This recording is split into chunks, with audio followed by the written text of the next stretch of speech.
Ce matin-là, elle n'est pas présente, mais son visage est partout. La chef du gouvernement, Giorgia Meloni, qui se présente directement comme tête de liste de Fratelli d'Italia, les frères d'Italie, la droite nationaliste du pays. Sur la tribune défilent d'autres candidats de sa liste.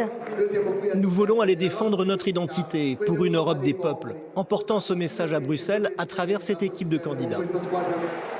Lors de ces élections, l'Italie doit élire 76 eurodéputés. Ici, l'immigration est donc un thème de campagne qui départage clairement les différentes formations politiques entre le Parti démocrate de centre-gauche qui prône l'accueil des réfugiés et Fratelli d'Italia de droite souverainiste, le parti de Giorgia Meloni qui a conquis le pouvoir avec un programme anti-immigration.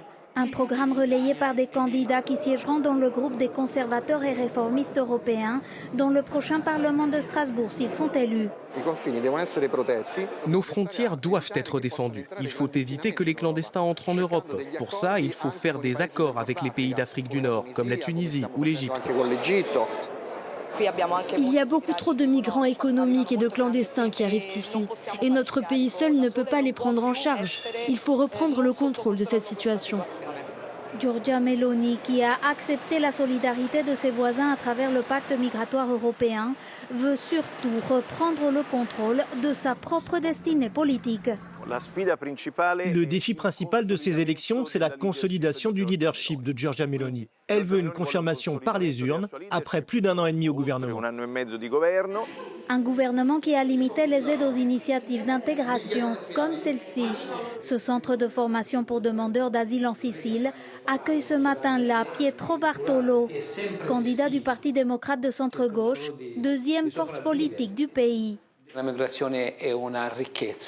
L'immigration est une richesse et une chance. Ici, on a peu de jeunes et à cause des mauvaises politiques, nos jeunes s'en vont, poussés par le manque d'opportunités. Étape suivante, une rencontre avec les habitants de Marsala, à l'ouest de la Sicile. Malgré les promesses de Giorgia Meloni de stopper les flux migratoires, 158 000 migrants sont arrivés en 2023, en progression de 50% par rapport à l'année précédente. On ne peut pas empêcher les gens de migrer. Nous devons plutôt mettre en place des canaux d'immigration réguliers pour leur éviter de risquer leur vie en Méditerranée. Ces personnes doivent être sauvées et accueillies. L'immigration est donc un thème central dans une Italie consciente que les partis qui décrocheront le plus de sièges pourront infléchir les politiques européennes.